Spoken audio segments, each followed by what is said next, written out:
पिछले वीडियो में हमने पाचन तंत्र की संरचना है वह कंप्लीट कर ली थी। अब देखिए, पाचन तंत्र है उसके दो भाग होते हैं, आहारनाल और सहायक ग्रंथियां। तो आहारनाल के जो विभिन्न भाग हैं उनके बारे में देखिए। आहारनाल का सबसे पहला भाग है वो होता है मुख। तो आहारनाल का सबसे पहला भाग, तो यह आहारनाल का पहला भाग है। इसे बक्कल कैविटी के नाम से भी जाना जाता है। ठीक है, मुख और मुख गुहा, ठीक है, इन दोनों को हम एक साथ ही पढ़ रहे हैं। आहारनाल के दो भाग हैं, मुख और मुख गुहा। तो आहारनाल का सबसे पहला भाग है मुख है। इसके आगे की ओर लिप्स होठ होते हैं। इसके पीछे की ओर ओरोफाइनिक्स है।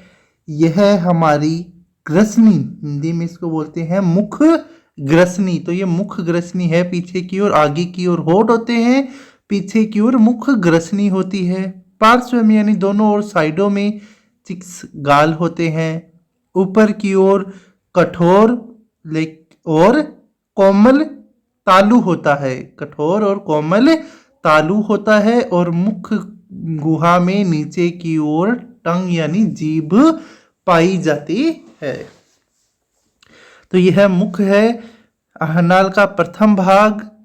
ठीक है, जिसके आगे की ओर लिप्स होते हैं, पीछे की ओर ओरोफेनेक्स मुख ग्रसनी होती है, पार्श्व में गाल होते हैं, ऊपर की ओर हार्ड एंड सॉफ्ट प्लेट यानी कठोर और कोमल तालु होता है। नीचे की ओर जीभ टंग है वह पाई जाती है।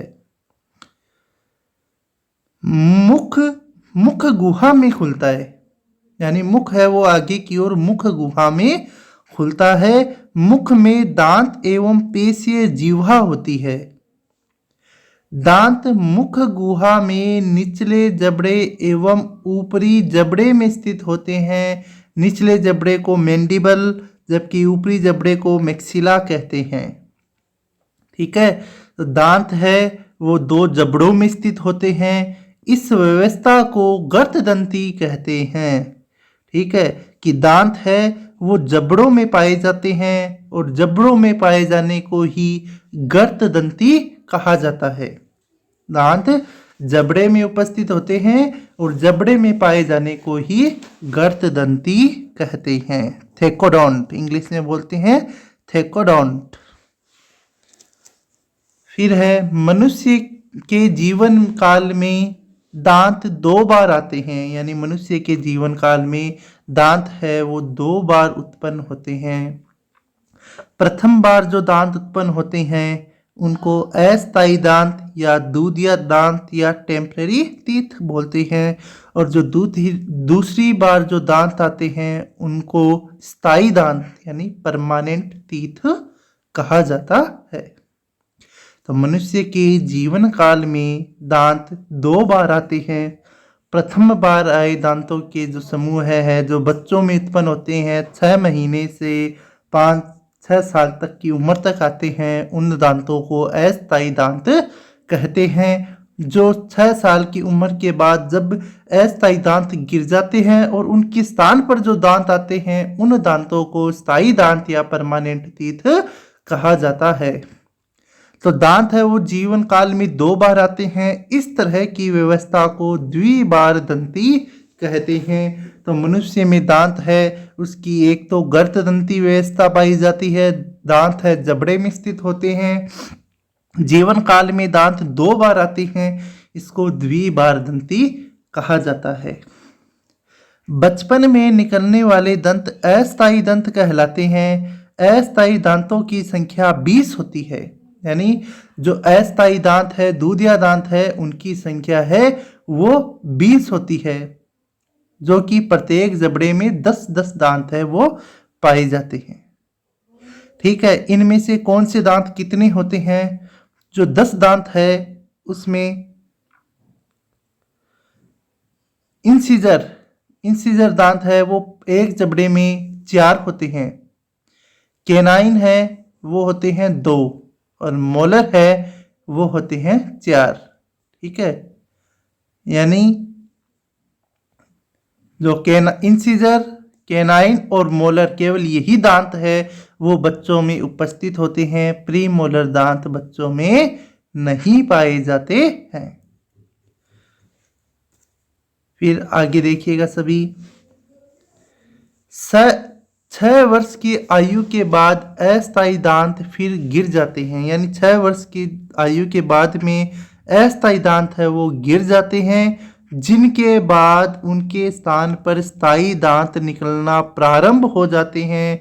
सबसे पहले कृंतक, ठीक है, इंसिजर या च्वर्णक, इंसिजर और मोलर ही निकलते हैं। यानी स्थायी दांत है उनमें सबसे पहले कृंतक या जो मोलर है उन वो ही निकलते हैं सबसे पहले।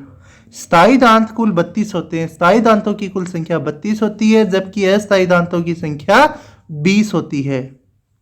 यह अस्थायी दांतों का दंत सूत्र है। यह क्या है? अस्थायी दांतों का दंत सूत्र। दांत है, स्थायी दांत है वो कुल 32 होते हैं और ये 4 प्रकार के होते हैं। दांत है हमारी जो मुख के अंदर दांत है वो 4 प्रकार के पाए जाते हैं। इस कारण इस व्यवस्था को विषम दंती भी कहा जाता है। ये 4 प्रकार के दांत कौन कौन से हैं? देखिए, पहले प्रकार के जो दांत हैं उन्हें कृंतक बोलते हैं, इंग्लिश में इनको इंसिजर बोला जाता है।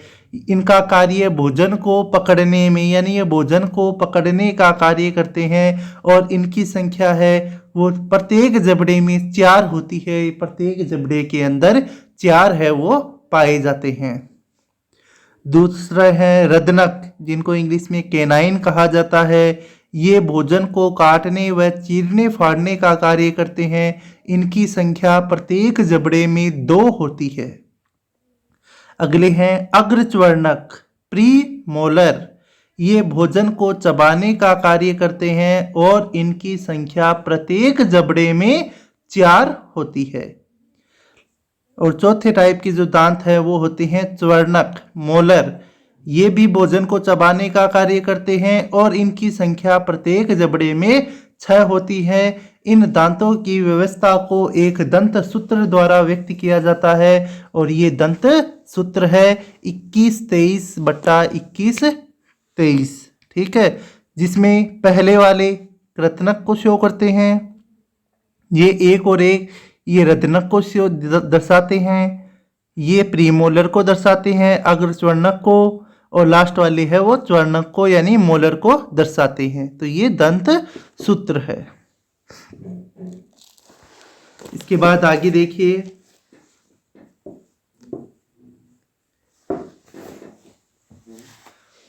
दांत के ऊपर इनेमल की परत होती है। जो दांत है उनके ऊपर इनेमल की एक परत पाई जाती है और यह इनेमल की जो परत है यह शरीर का सबसे कठोर पदार्थ होता है। हमारे शरीर का सबसे कठोर पदार्थ है वो दांतों पर पाई जाने वाली इनेमल की परत होती है।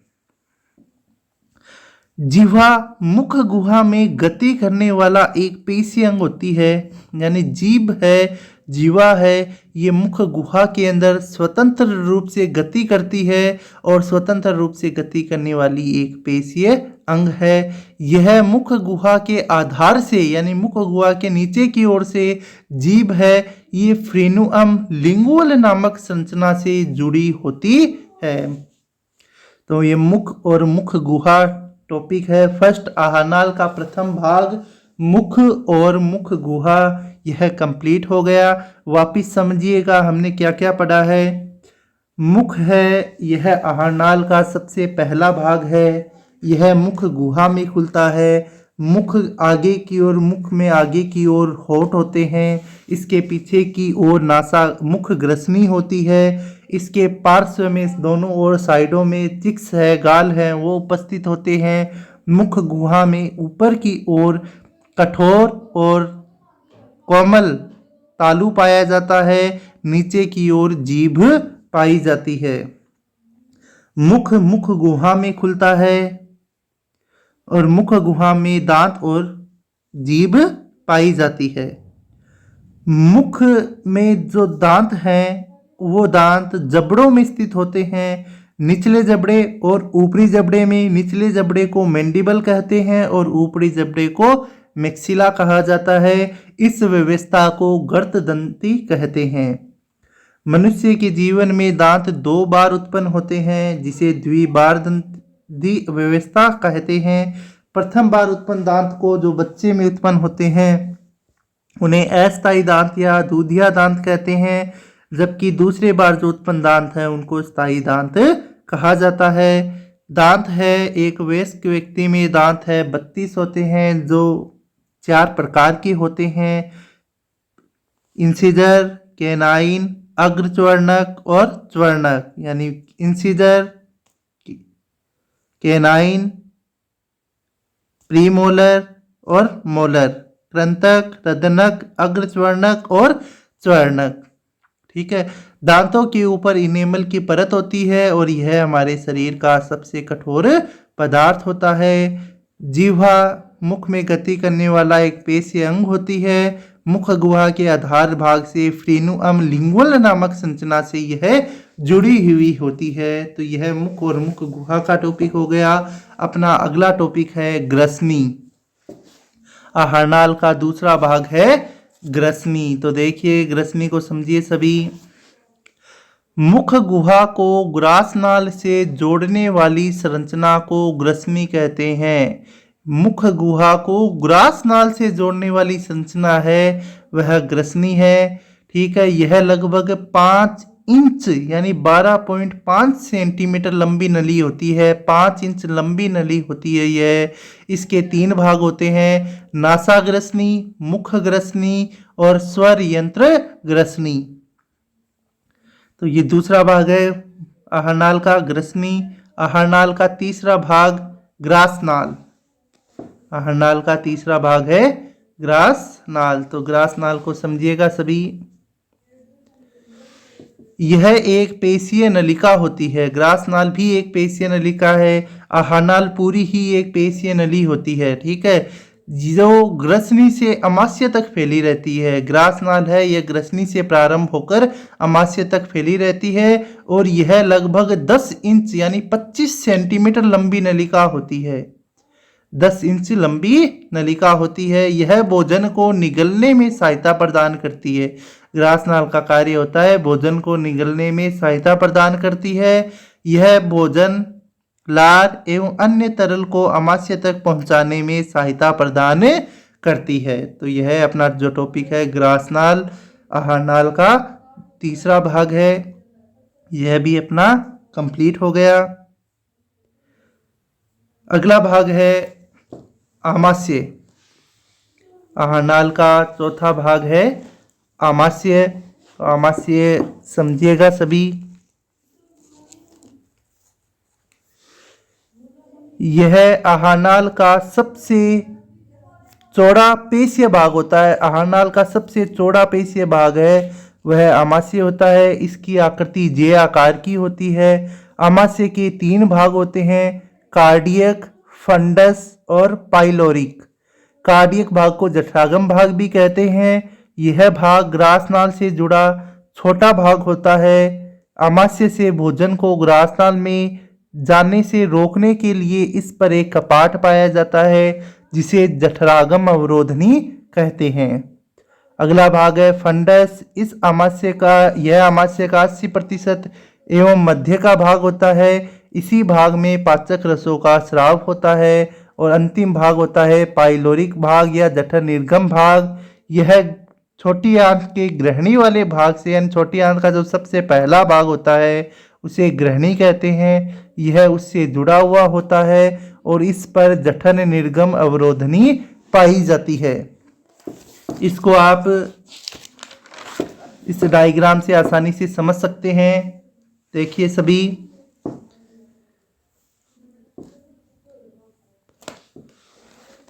ठीक है। यह भाग है वो आमाशय की संरचना है। ठीक है। इस भाग के अंदर ये जो संरचना है वह आमाशय की संरचना है। आमाशय की संरचना को हम जब देखते हैं तो आमाशय एक जे आकार की संरचना है और आहारनाल की सबसे चौड़ी संरचना होती है। इसके 3 भाग होते हैं। जो वह भाग जो कि ग्रास नाल से जुड़ता है, ये ग्रास नाल है। इस ग्रास नाल से जुड़ने वाले इस वाले भाग को जठरागम भाग कहते हैं। जठरागम या कार्डिक भाग ये भाग है, ठीक है। कार्डिक भाग, यहाँ पर एक अवरोधनी होती है, यहाँ इस जगह पर एक अवरोधनी पाई जाती है। यह अवरोधनी आमाशय से भोजन को वापिस ग्रास नाल में जाने से रोकती है। इस अवरोधनी को जठरागम अवरोधनी कहते हैं। फिर आमाशय का दूसरा भाग है फंडस, वो यहाँ से यहाँ तक फैला हुआ रहता है, ठीक है। ये पूरा भाग है 80% आमाशय का भाग बनाता है। बीच का भाग होता है, इस भाग को फंडस कहते हैं। और यहीं पर इसी वाले भाग में पाचक रसों का स्राव होता है। आमाशय का तीसरा भाग जो ये वाला भाग है, इस वाले भाग को पाइलोरिक या जठर निर्गम भाग कहते हैं। इस वाले भाग में भी एक अवरोधनी पाई जाती है जो भोजन को ग्रहणी से आमाशय में आने से रोकती है। इस जो अवरोधनी को पाइलोरिक सेप्टम या जठर निर्गम अवरोधनी कहते हैं। तो ये आमाशय की संरचना है। इसके बाद अपना जो अगले टॉपिक है छोटी आंत की संरचना, वो हम अपने अगले वीडियो में करेंगे। धन्यवाद।